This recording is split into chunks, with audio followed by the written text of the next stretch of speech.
नमस्कार साथियों, most welcome to सम्यक आईएएस। यूपीएससी सीएसई मेंस 2024 20 सितंबर से स्टार्ट होने वाला है। आप सभी लोग अच्छे से प्रिपेयर्ड होंगे। नाउ क्वेश्चन आता है, जब भी आप जीएस पेपर अटेम्प्ट करते हो, चाहे जीएस 1 हो जीएस 2 हो, तो आपके माइंड में आएगा कि पहले 10 मार्कर अटेम्प्ट करें या 15 मार्कर अटेम्प्ट करें। कुछ स्टूडेंट्स के माइंड में यह भी आता है कि पहले 5 क्वेश्चन 10 मार्कर कर लेते हैं, पहले 5 क्वेश्चन 15 मार्कर कर लेते हैं। तो क्या बेस्ट स्ट्रेटेजी होनी चाहिए? तो आप लोगों के सामने इस टाइप का पेपर विजिबल होता है जब यूपीएससी के अंदर आप जाते हो। तो ध्यान रखना, आप लोगों के पास जब टाइम मैनेजमेंट की बात आती है तो इस पेपर के अंदर मैं आप लोगों को बता दूं, आपके पास जो क्वेश्चन होंगे 10 क्वेश्चन जो होंगे वो आपके 10 मार्कर होंगे। इनमें आइडियल टाइम अगर आप देखोगे तो आइडियल टाइम आपको 7 मिनट्स का मिलता है। तो टोटल मिला के आपके पास 70 मिनट्स लगने चाहिए। कब? जब आप 10 मार्कर वाले 10 क्वेश्चन अटेम्प्ट कर रहे हैं। जब आप नेक्स्ट 10 क्वेश्चन देखते हैं जो बेसिकली 15 मार्कर है, ध्यान रखना है, नेक्स्ट 15 ये 15 मार्कर क्वेश्चन है, यहां पर आपको ऑन एन एवरेज कितना मिनट लगता है? 11 मिनट। तो टोटल मिला के आप देखोगे 11 मिनट में आप 10 क्वेश्चन करोगे तो लगभग 110 मिनट। तो आप देखो आपका टाइम क्लोजली पैक हो चुका है, टोटल 180 मिनट्स हो चुके हैं। अब दिक्कत जब आती है, जब हमने पहले क्या कर लिया, 10 मार्कर सारे अटेम्प्ट कर लिए। जैसे हम क्या करते हैं, हमारी सबसे बड़ी दिक्कत होती है, हम क्वेश्चन नंबर 1 2 3 4 को बहुत अच्छा बनाने का ट्राई करेंगे। तो पहले हम क्या ले लेंगे, पहले क्वेश्चन को लिखने में हमने 10 मिनट ले लिए, दूसरे क्वेश्चन को लिखने में हमने 9 मिनट ले लिए, 10 मिनट ले लिए। तो जब आप ये मिनट्स बढ़ा दोगे ना स्टार्टिंग के अंदर,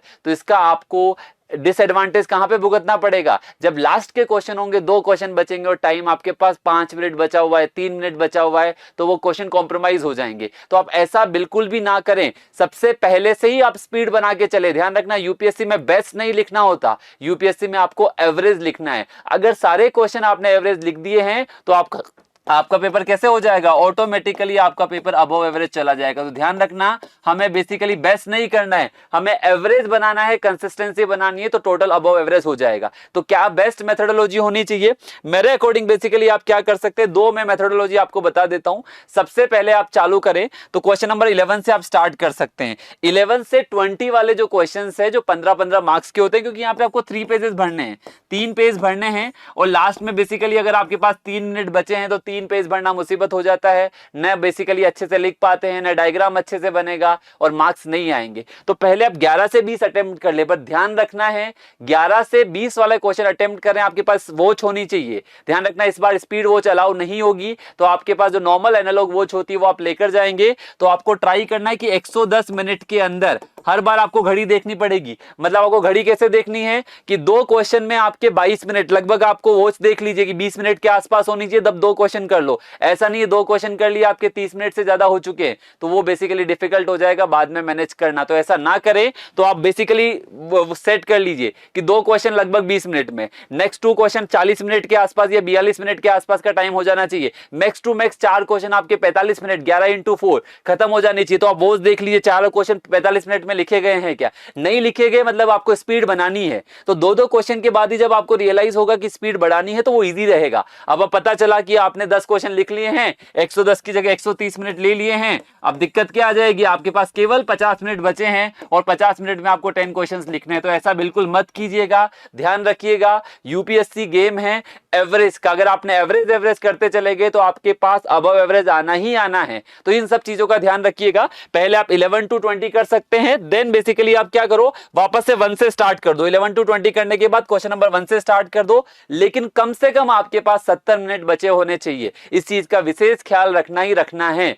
अगर मान लो 70 की जगह 65 भी बचते हैं तो भी बेसिकली मैनेजेबल है, क्योंकि लास्ट में जाते जाते हमारी स्पीड काफी बढ़ जाती है। तो आप देखो कि जब क्वेश्चन नंबर 9 और 10 में जब आप आओगे तो यहां पर आपके पास टाइम क्रंच आना ही आना है, जहां पे आपके पास हो सकता है कि 10 मिनट बचे हो और 2 क्वेश्चन लिखने हो। तो ये वाला क्वेश्चन सीन हो सकता है, बट 10 मिनट में 2 क्वेश्चन मैनेज हो जाते हैं, क्योंकि हमारी स्पीड बहुत बढ़ चुकी होती है लास्ट में आते आते। तो ध्यान रखना। एक और दूसरा तरीका है, कई लोग क्या करते हैं, सब्जेक्ट वाइज भी लिखते हैं, लेकिन सब्जेक्ट वाइज में टाइम मैनेज करना बहुत जरूरी है। जैसे मुझे आईआर का पता है कि क्वेश्चन नंबर 9 और 10 और क्वेश्चन नंबर 19 और 20 आईआर वाला आता है, तो पहले आईआर वाले कर लेते हैं। सोसाइटी में क्वेश्चन नंबर पता है कि 8, 9, 10 और 18, 19 भी सोसाइटी का आता है, वो पहले निपटा लेते हैं। तो कई लोग इस टाइप से भी करते हैं, बट इस टाइप में पहले प्रैक्टिस होनी चाहिए। आप रैंडम यूज करोगे तो बहुत डिफिकल्टी हो जाएगी। तो इन सब चीजों का आप लोगों को ध्यान रखना है। तो मेरी एडवाइस यही होगी कि पहले सीक्वेंस में चले तो बेटर रहेगा। जो क्वेश्चन नहीं आता, ध्यान रखना, एक और चीज ध्यान रखना, जिस क्वेश्चन में आपको बिल्कुल भी नहीं आता उस क्वेश्चन को पहले अटेम्प्ट में आप स्किप कर दीजिए, क्योंकि वहां पे वैसे भी हम पेज भरेंगे और पेज भरने के मार्क्स मिलेंगे नहीं, तो उस क्वेश्चन को लास्ट में रख लीजिए। जो आते हैं पहले, मान लो 20 में से 18 क्वेश्चन अच्छे से आते हैं तो 18 को अच्छे से लिख लिया। 2 क्वेश्चन हमें, एक 15 मार्क एक 10 मार्क अच्छे से नहीं आता है तो वैसे भी मार्क्स ज्यादा नहीं आने वहां पे, तो हमें करना तो है ही, अटेम्प्ट तो सारे करने ही करने हैं, बट ये थोड़ी अपनी प्रायोरिटी फिक्स कर लीजिए पहले से ही। जब आप टेस्ट सीरीज दे रहे हैं, जब सिमुलेशन आप लोग दे रहे हैं, तो इस चीज में, इन चीजों का विशेष ध्यान रखिएगा, इससे आपके जीएस में मार्क्स मैक्सिमाइज होंगे ही होंगे। तो ध्यान रखना, ये सब कुछ विशेष पॉइंट थे जो आप लोगों को ध्यान में रखने हैं। Thank you very much.